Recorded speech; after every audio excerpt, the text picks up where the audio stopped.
Welcome to the Honest to Goodness podcast, where we promise to be more than honest and point to His goodness.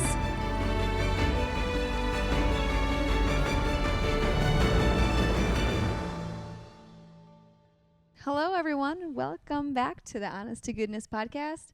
Guys, we're all three together.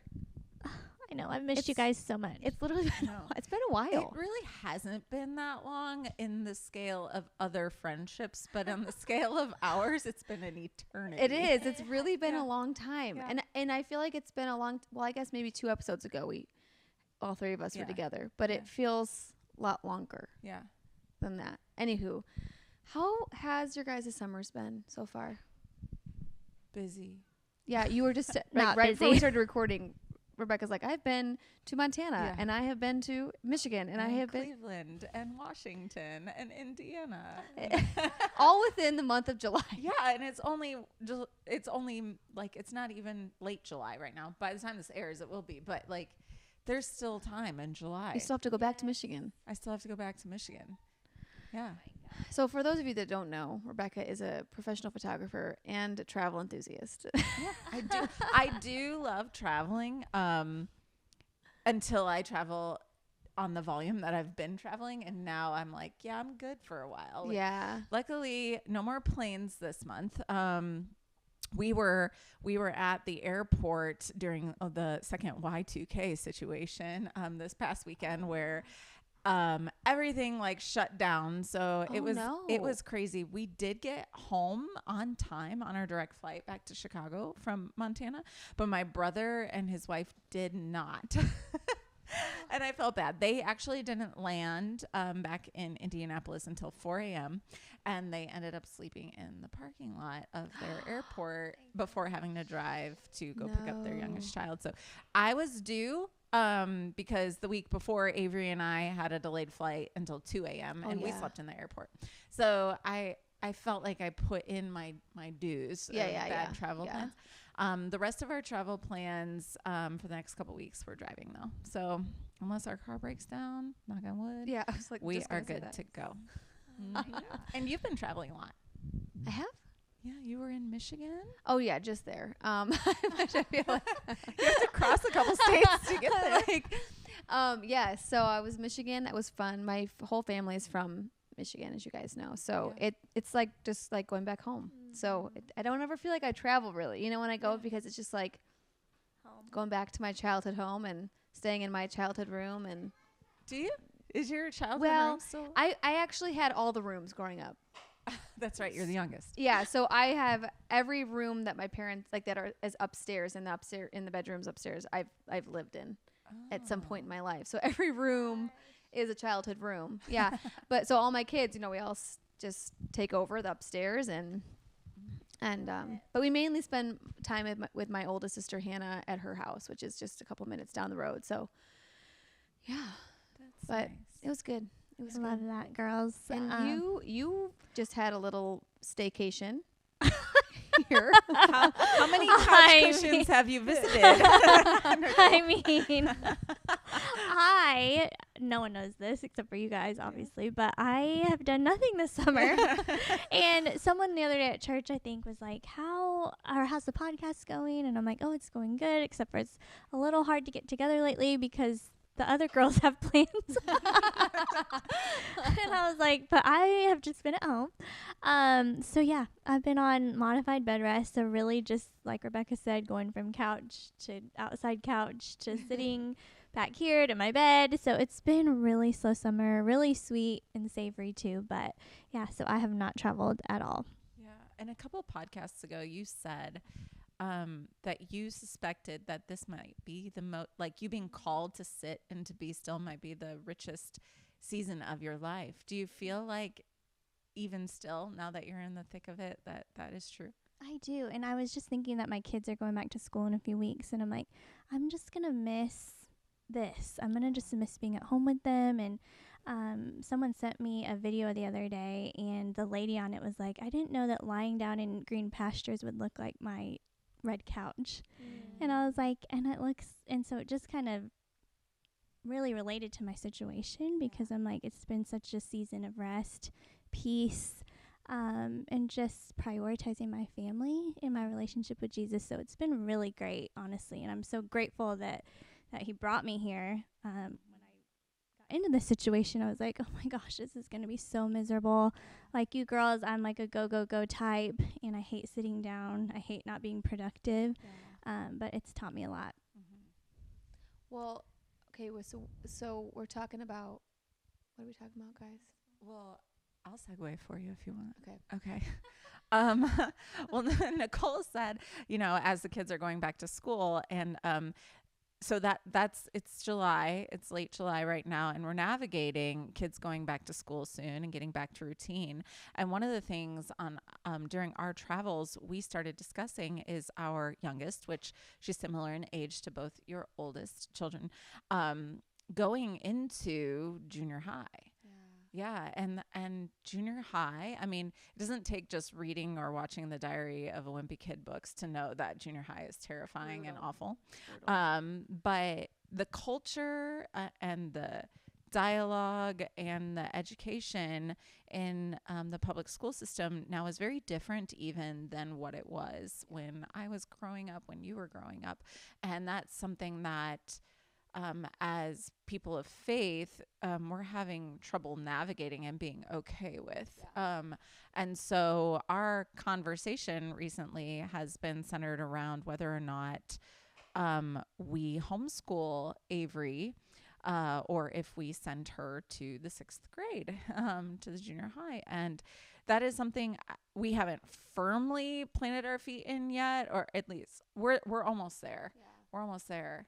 So, like discussed before in another episode, my husband has been called out of his career, which is in education, for a time, if not indefinitely. And this is something that he actually brought up to me, and he said, I think I should homeschool Avery this next year. And I was like, wow, how different would that look for our family? And there was no red flag for me other than the social aspect of like her day to day, and the fact that the two of them have similar personalities and they butt heads. But having navigated through COVID, knowing what it looks like to parent your kid and get them to get their work done, I think we can do it this year. I think that's so awesome that you guys are even talking about this. I don't know if you girls remember at the beginning of the summer, my oldest daughter, Rosalind, she's also, her and Avery are the same age, both going into 6th grade, different schools, unfortunately. But, and I remember thinking, I had this moment where I was sitting on the couch, and I think it was like the 2nd or 3rd day into summer, and I was like, envisioning what my fall was going to look like, because this fall all my kids go to school, and it's the first time that I'm going to be by myself, and I won't have I've been a stay-at-home mom and had a kid at home for the last going to be 12 years. And I was just imagining what life was going to look like being home. And I know, like, I know I'm going to stay busy. I know I'm going to have a ton of things to do, and we have, like a lot of different aspects of our business that I'm going to fall into, and all of that. Like, I don't worry or wonder, what am I going to do without my kids? Like, I know I'm going to stay busy and I'm going to whatever. But there was I had one of those fleeting thoughts that just kind of, where I knew it wasn't my thought, because it was like something that I'd never thought, or I hadn't thought about in a really long time. And it was, I had this image of my oldest being home in the fall. And I was like, oh, I have not thought about homeschooling since because I did homeschool for a 2-year period, and we loved it. Ultimately, we chose to step out of it because our business was growing and it was just not sustainable for our family. But I have always said to my husband that every year I want to be really intentional about asking the Lord if I'm supposed to homeschool any of the kids. And I don't put it like this blanket thing over all the kids that they all have to homeschool. It's more so just like kid by kid, grade by grade, season by season. And so I had that moment where I was like, I had that fleeting thought, and I was like, I don't know that if that is me or if that's something that the Lord has placed in front of me. And so I told Rosalind, I said, hey, Rosalind, I had this thought. I think it was from the Lord. I want you to pray about it. I'm going to pray about it. And I want you to just tell me what you thought or what you think and what you feel like the Lord is telling you and leading you. And so all summer, I keep checking in on her, and she's actively pursuing that question with the Lord. And so I found it interesting that it was last week I met with a friend that I've recently reconnected with, and she said to me, yeah, I'm going to homeschool my daughter this fall. And I was like, oh, and she goes to she's in our school district. And I was like, oh, wow. That's awesome. And then literally like a couple days later, you texted us and was like, we're thinking about homeschooling Avery this fall. And I'm like, okay, Lord, I don't know what I'm supposed to do, because I still don't feel like clarity. And I think my husband's kind of like, why in the heck would you do that? Like, you are going to finally not have any kids in the house.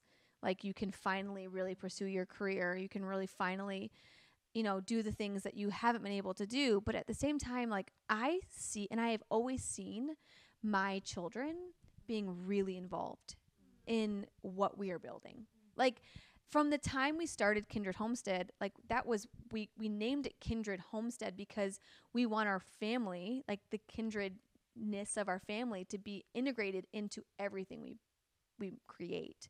And so, now she's more on board than I am, I think. And after she heard Avery is potentially going to be homeschooling, she's like, I think that I need a homeschool and I'll just run my cookie business. Yeah. And I'm like, okay, Lord, I don't know if I can do it. But anyway, so tell me, like, I mean, you kind of mentioned this, but like, what has been going into your guys' thought process about homeschooling? Like, what's going to be the deciding factor for you? I guess maybe Nate should be on the mic. Yeah, considering it was him who proposed it. But I don't know. So we're in that waiting season, right? And when we had that episode, we talked about how this podcast wouldn't even be possible if Nate and I were still both working full time. And now we're in this season where I'm almost wondering if it's truly a waiting season or if it's just total redirection, right? And with that, pivot. But I think the Lord has good things for our family, and we have 2 adult children that we are sending off into the world, and they're great. But Avery has had a much different foundational structure than them, and I don't know. I just think more than money, more than careers, more than comfort and all of that, I think it is, as Nicole has said in the past, one of our greatest callings, to be a mother, to be a father, and it's not something you should take lightly. And sending her out in these these years where she's forming her opinions, her identity, all of that, and then getting mixed messaging, it is sad. It grieves me, and if it grieves me as much as it does, I can't imagine how much it grieves the Lord. Yeah. How confused our world is today. So that spirit of confusion is running rampant. And I see it coming for our kids. Yes. Oh, absolutely. I see it coming for them, and I'm not okay with it. So the Bible gives instructions to teach our children, and not just to teach, but there's strong words. When I was searching for scripture to support this topic today, I came across Deuteronomy 6, 4 through 9. It says, "Listen, O Israel, the Lord is our God, the Lord alone. And you must love the Lord your God with all your heart, all your soul, and all your strength. And you must commit yourselves wholeheartedly to these commands that I'm giving you today. Repeat them again and again to your children. Talk about them when you are at home and when you are on the road, when you are going to bed and when you are getting up. Tie them to your hands and wear them on your forehead as reminders. Write them on the doorposts of your house and on your gates." Yeah. God, this is adamant instruction, like, this is important. Yes. Teach your children, teach them in such a way that it's everywhere they look. Talk about it. And right now we live in such a busy culture that it's easy not to have those conversations. It's easy to not write them on our doors or our foreheads. But I see a window here in homeschooling. I always swore I would not So did I, Rebecca. So did I. homeschool my kids. I was so judgy about it for so long, but I see goodness in the home. I see goodness in the family. I see goodness in God. And even if that window is only the next 9 months of her life, then let's seize the day and take it while we have it. And so, yeah, we have availability. We have someone who's really qualified. And I just see possibility in front of us. So we haven't made that decision. Avery is 95% excited about it, especially when I mentioned Rosalind might be doing it too. She's like, so could we spend time together? And I said, yes. And so if Nate teaches. Co-op. Yeah. So we are already daydreaming about 3-day trips and adventures and things to do to make this the best year with her, and pointing her to Jesus, but also teaching her in the most creative, fascinating way we can. Well, and she's so creative. Like she's brilliant. I mean, if you guys haven't listened to last week's episode, you should, because she's in it, and I mean, you guys have to be so proud. Like, she is fascinating little girl. And I look at her and I'm like, holy cow, the gifts that are on her life and the things that she's going to do with her voice are, I mean, it's amazing. So I'm super excited. And I want to talk a little bit more about this. I feel like we should dive into that topic of just like where the world is at right now with like having kids, because it's one thing to like, it's just different when you have kids, you know, because now that we're here, we're at the point where we're in 6th grade and things are, you know, your kids are going into junior high. What's happening? I'm getting distracted. But, you know, I never really felt like I was going to be, like I was going to be the worried mom that when my kids would go to junior high. And I feel like now we're at this point where the world is so different. Like you said, it's so different than what it was with us growing up. And probably even your kids. I mean, like, technology is a whole nother beast now. And kids are exposed to things so much earlier. It's terrifying. Like, even just my kids coming home on the bus, like from the bus, telling me things that their friends were watching or things they heard from the phones. And I'm like, so my question is, are you guys, well, I don't, when did you get your kids' phones? When do you plan on getting your kids' phones? Are you going to wait? Are you going to hold off? Or are you going to jump in? What are you going to do? That's a really good question. And I'm laughing because Nate said, ask Nicole a question. But okay, I do want to say that we had talked about this topic beforehand, and I knew I would have nothing to contribute to the homeschool combo. We knew, Nate. We knew. We kind of knew that I'd be out of that one. But I do have a question about homeschooling, so we'll circle back to that. But Kyler and I have that conversation often about phones and the boundary with that, and what's the right age, and we have no idea. So one thing that we have decided, and I hope that we stick to, I hope that we can, is that phone or not, social media is just not going to be an option for our kids until they're adults. Yeah. And I think that, you know, we as adults, all on social media, all very present on there, just know the dangers and the toxicity and the terrible effects that it can have on your mental health. So that's just one thing that I know we're sticking to. And then in regards to when to get a phone, I have no idea, but I don't plan to anytime in the near future. Don't you feel like once you get the phone, this like the rabbit hole just continues to deepen with like, okay, well, we have the phone, and you know, I just feel like it's such a temptation for kids to like then either sneak, you know, because now that we're here, we're at the point where the world is so different. Like you said, it's so different than what it was with us growing up. And I feel like there's it's such a temptation for kids to like then either sneak, you know, because getting certain social media apps and hiding it from their parents, even if parents have, I don't know, tracking, whatever. I don't even know. We have, an 18-year-old and a 20-year-old, so I can speak to the past. In that at that time, both our kids got phones around the ages of 12 and 11, which is what Avery and Roslyn are at now. But the reasoning behind that was they were in sports, and pickup situations or riding with someone situations, things like that. We had a rule: no social media apps at all until you were 16. And even then it was very, very specific. No Facebook. It was like you could have an Instagram account and share your pictures. Well, I mean, that was back then. And so I remember Evelyn's first applet that she got was Musical.ly, which is now known as TikTok.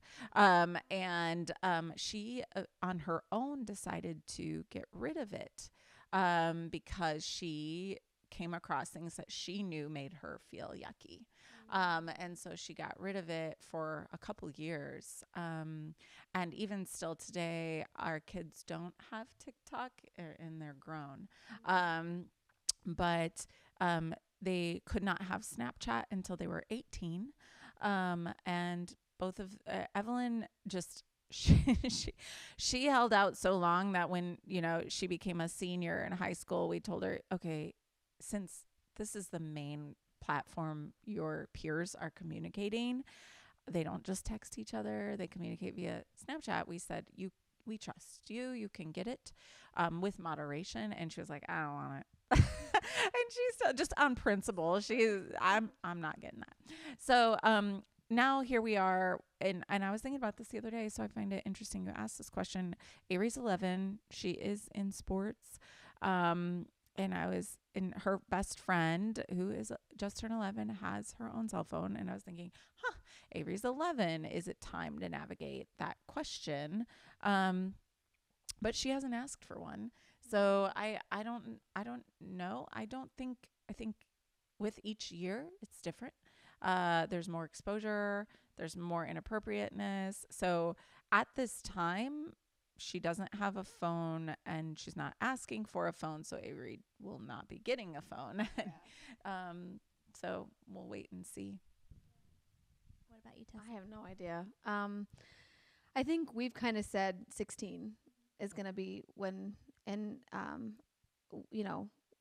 don't know. We just feel like when you drive is probably the best time to have it. Like, we've heard that saying, not the saying, but the reasoning behind getting the phones was for sports and stuff. And my my rebuttal to that was, well, if your friend's going to have one, you can just use theirs, So that's kind of what I have said to my kids. And I make my kids, like if they want to hang out with a friend, I actually make my kids call the parent and not just text them. And so because I want my kids to be like able to hold a conversation with an adult, or, like call their friend on the phone and say, hey, is so-and-so available to play, and not feel weird or fearful about just communicating.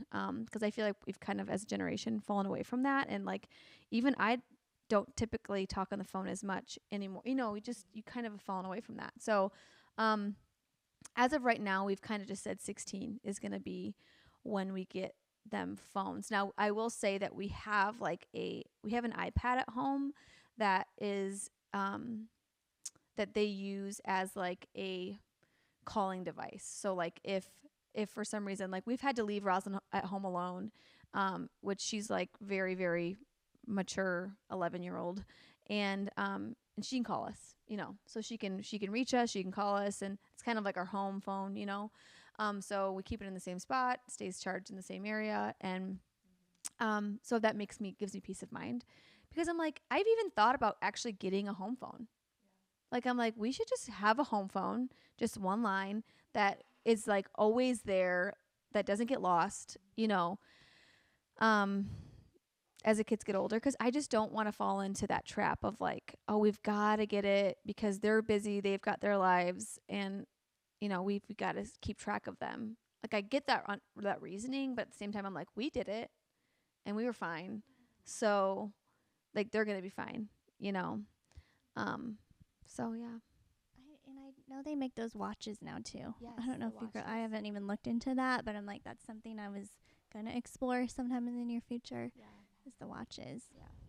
It kind of makes me mildly resentful that the expectation is now that we all should be able to communicate with each other at all hours of the day, every day. Because our devices are portable and mobile and all of that. And that is not how I grew up. You know, I did get a cell phone when I was 16. And I was the first of all my friends. So I'm older than both of you, but it was a big deal. Because it was a big deal when I got a cell phone at 16. Yeah. So that's. But if you couldn't get a hold of your parents, you just had to wait it out, Yes. you know? And like you learn how strong you are when you're, you know, you might be fearful. You might face things that are unknown and have to wait. But I feel like those skills are those opportunities stretch you to become more independent, right? Yeah. And yeah, it's the same for Avery. She has an iPad that she can video call me from at any point. And I like that.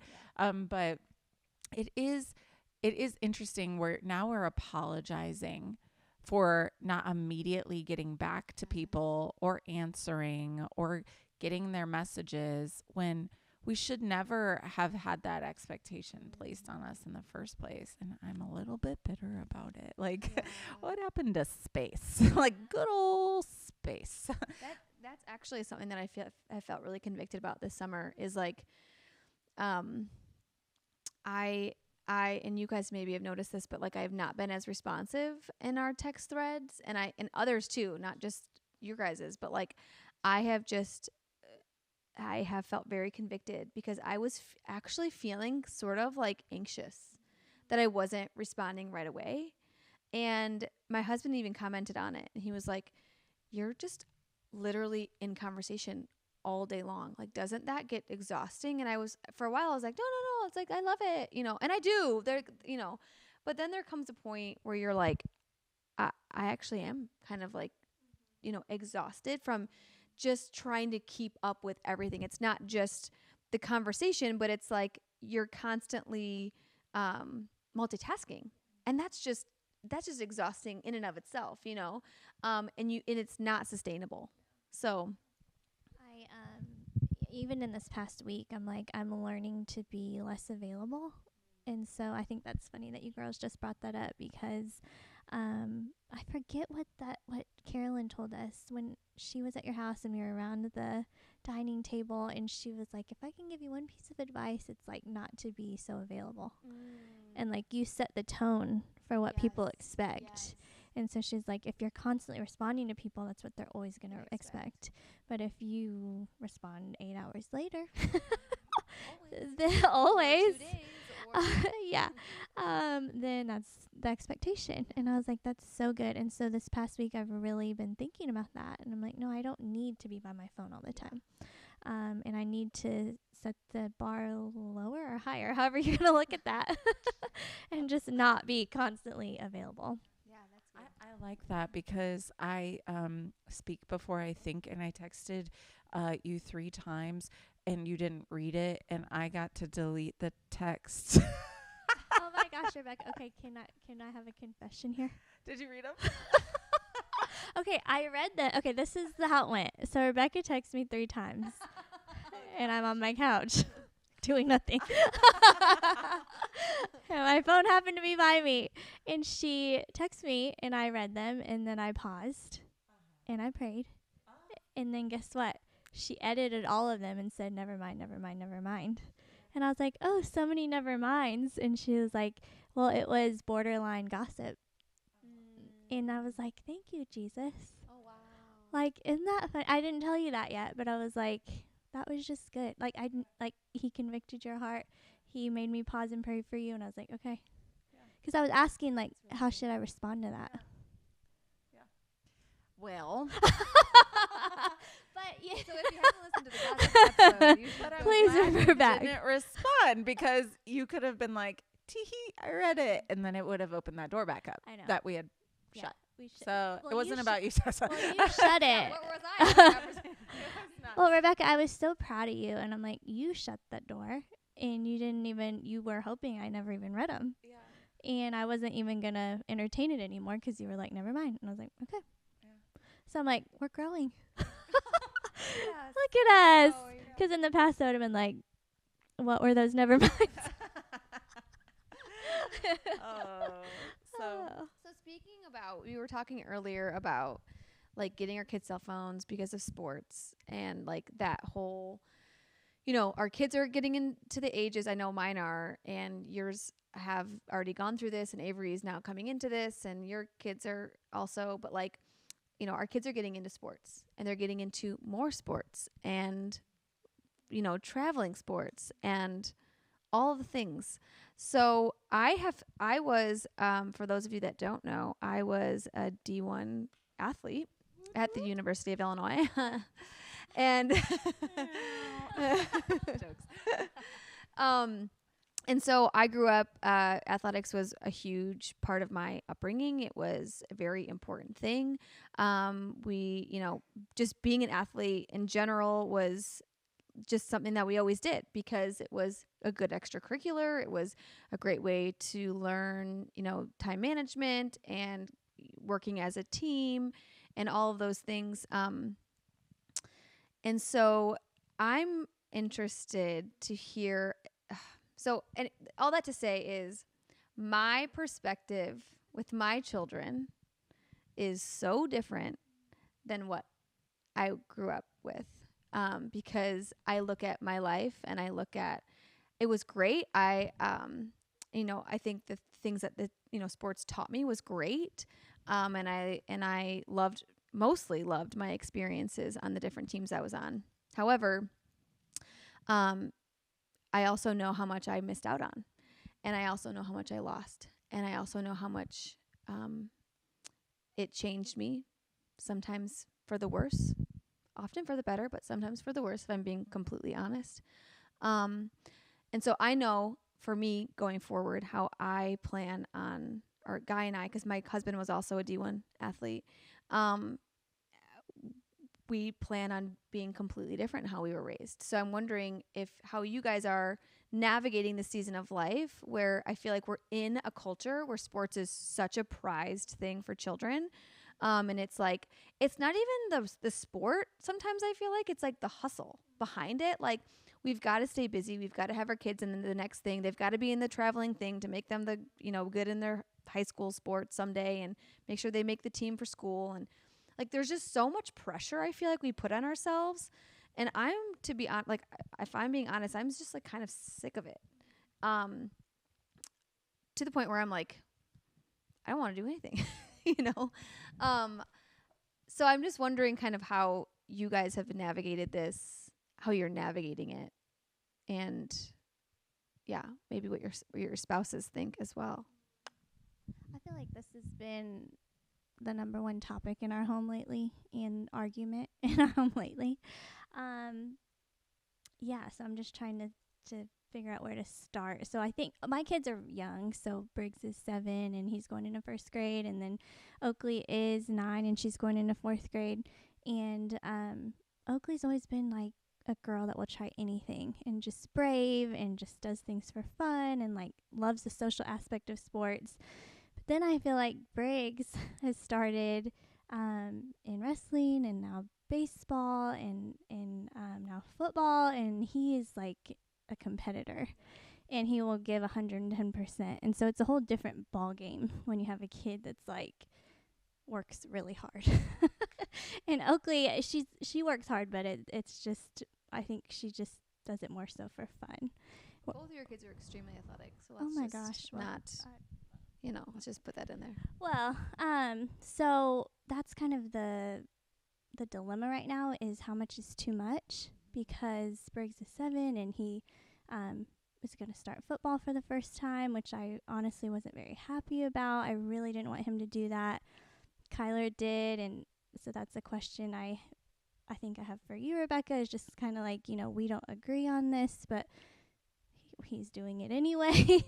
And I'm like, at what point do you say, okay, like your dad made this decision and we're just going to go with it?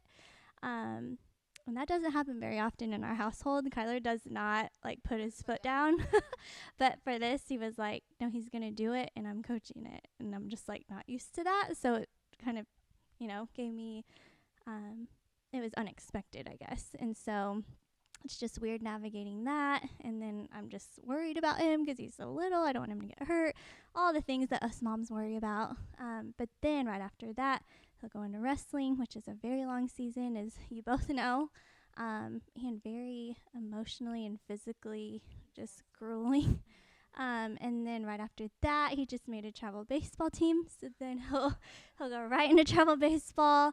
And then it like the cycle starts over. And I've been like not sleeping at night lately because I'm just like, he's 7. Like, this is too much. Is it too much? But does he love it and he wants to do it? And I don't want him to develop this like performance mindset where he has to be good at something or the best at something to have attention. Yes. And I think that, you know, oftentimes when that's the root of what he's known for, later on this is going to create an identity crisis for him. Because when he gets hurt or when he can't do it anymore or when he doesn't make a team, it's like, well, then now what do I do? You know, and I don't want that for him. And so just navigating that, but then also on the flip side of it, I'm like, okay, but if he loves it and he wants to do it, how can he glorify God in everything that he does? And how can he use his talents and gifts to point people to Jesus and his teammates to Jesus? And that kind of goes back to our homeschool thing too, because I'm like, my kids are not going to be homeschooled, unfortunately. Even though Briggs does ask me every day, he's like, will you homeschool me? And so I was like, you girls are talking, like, maybe I should homeschool him. I don't know. So yeah, it's just like, you know, in this world where there's so much pressure and people that don't share our beliefs and, you know, all the things, how do we raise children that love Jesus, that prioritize him and know that their worth and their identity is in him first and foremost? Yeah. So you and I have talked about this a little bit, and just for context, Nate and I grew up very differently. He grew up in a family of athletes, lifelong athletes, and he also was a collegiate wrestler and football player. And it was just part of his family culture, and that was the expectation when we had children. I grew up in a household where you could do sports if you wanted to, but you had to also go out and get a job and work hard. So for us, the culture was work hard, get good grades, bring in a paycheck, contribute to your family. And then if you want to do sports, you can make room for that as long as it doesn't get in the way of those other things. So that is my way of thinking. After a lot of self-reflection, I realized why we bumped heads so often on the issue of sports, because we weren't modeled the same thing. Not that one is right and one is wrong. It's just what it was, you know? And my husband, when he was a little boy, knew what he wanted to do and loved athletics. And I thought they were fun. I'm not terrible at them. So yeah, but it wasn't my priority. So when it became, with our 2 older kids, when we hit difficult seasons, when it came to athletics, our oldest played baseball. Growing up, he did a little bit of club wrestling, and then he went into full-time wrestling and football in his middle school, high school careers, and did very well. Went all the way to state with both sports and state finals.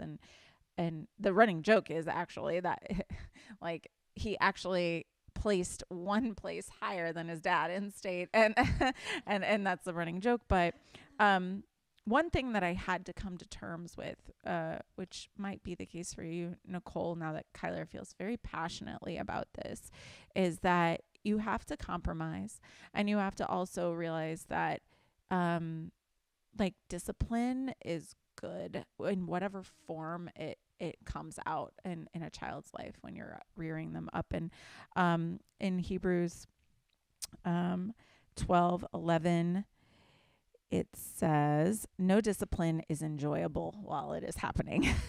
It's painful. But afterward, there will be a peaceful harvest of right living for those who are trained in this way. And additionally, Proverbs 29:17 says, discipline your children and they will give you peace of mind and will make your heart glad. So in the episode with my two daughters, we asked them about sports, and Evelyn said, and there were many, Evelyn couldn't run to the stop sign when she was in 6th grade, and it was like less than a quarter of a mile from our house. And then she ran for a 3-time state championship cross country team in high school, and loves running, was never in the top 7, but had her best PR in her last race, and like was so proud and satisfied. And running is hard and it's grueling.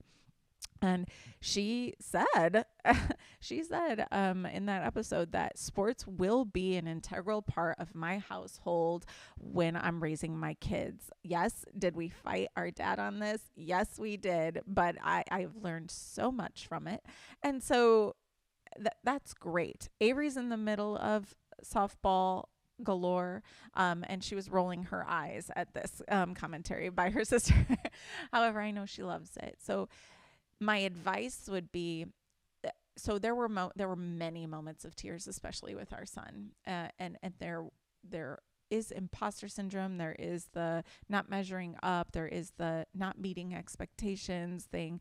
There is the the self punishment for not being perfect.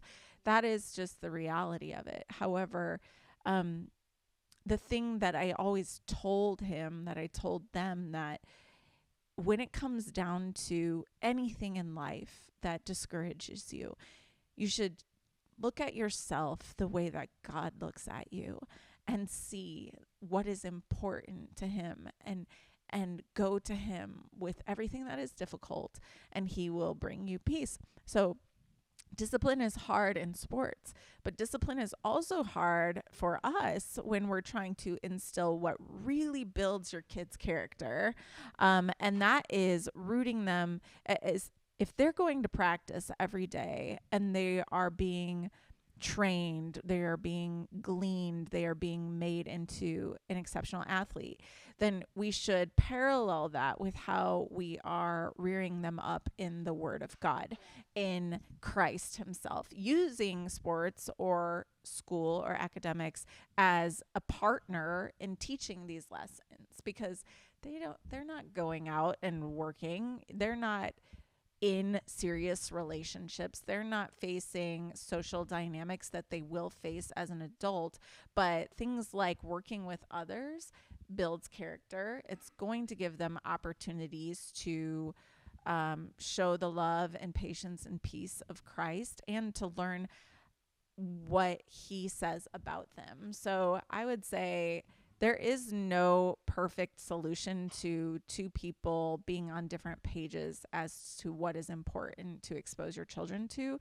But as long as you partner whatever is important with the most important thing and use it as a tool to keep pointing them back to Jesus, then it'll be a good thing in their lives.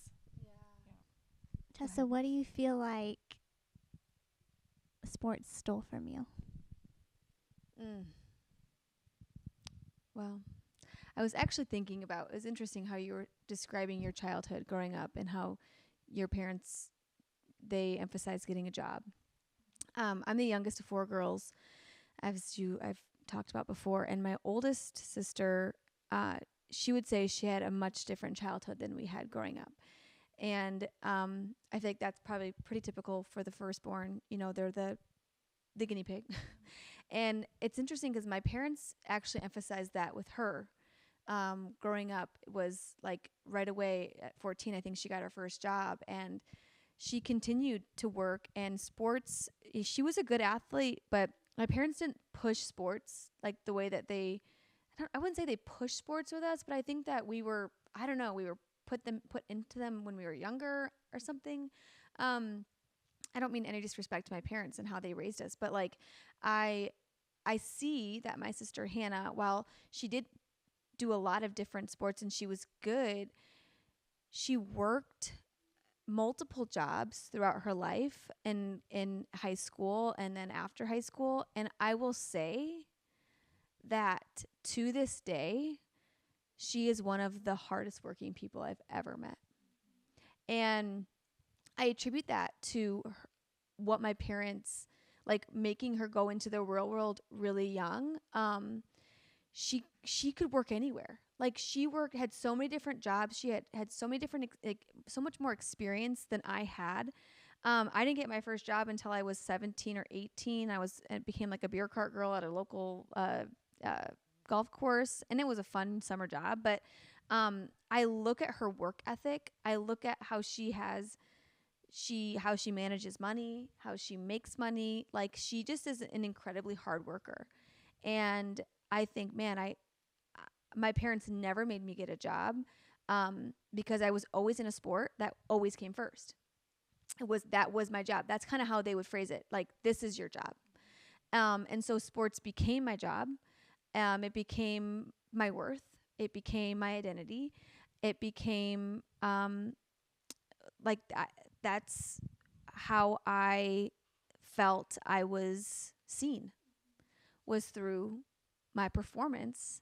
And so it became really messy for me because I always felt like I was never measuring up. I could never perform well enough. I could never, and I think you just have to know your kids. Like if you see that your kid has a bent towards that sort of personality, not every kid does, but if you see that your kid has a bent towards performance, that performance mindset, that perfectionist mindset, that's hard. Like it just is, because you're in your natural flesh. You are going to go towards being a more critical, centered mindset when you think about yourself, when you think about how people see you, when you think about your worth and your identity. And so for me, it became, I felt like when I went to college, a really big thing that I wanted to do in college was study abroad. Well, I didn't get to study abroad because I had diving and I, had to practice all year round. And I missed out on being able to work in the real world and get that.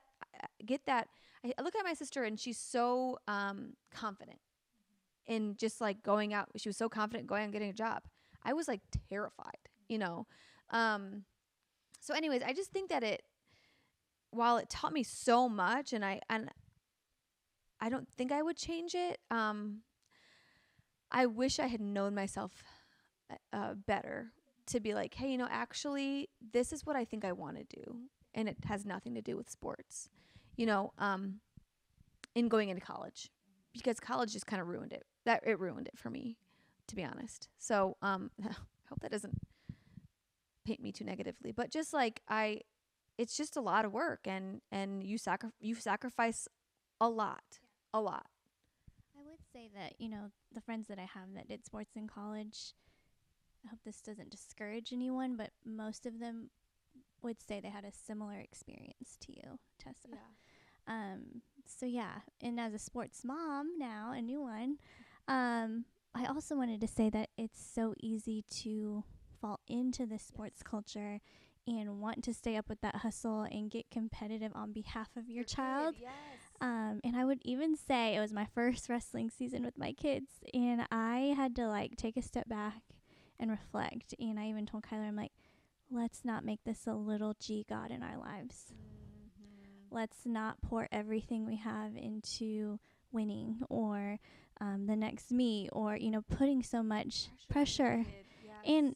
And also it gives me a lot of anxiety holding that for them. I'm like, because I see their nerves and I see all the work that goes into it. And it's a lot on us parents. Yes. It's a lot on our kids. And I was like, okay, this is it's kind of getting skewed here. It's getting lost. Yes. And I'm like, we can't have our family fall into this. Yeah. we've got to protect what we have here. And so, as all of us are sports moms, just something to consider, I think and just be self-awareness. I think you saying, it can't become a God in our life, and we always have to make sure that it's not taking away time from the family unit, right? And then also from our relationship with the Lord. Anytime it's controlling or taking precedence, like, that's not from the Lord. You know what I mean? Yep. So true. Yeah. Well, this was a great episode and a great way to catch up on all the things, because we haven't seen each other. I know. In 3 weeks. It's a long time. Yes. Well, thank you guys for tuning in, and we hope to see you guys next week for the next the episode. next episode. That was awkward. Alrighty. Okay. Peace out. Yeah.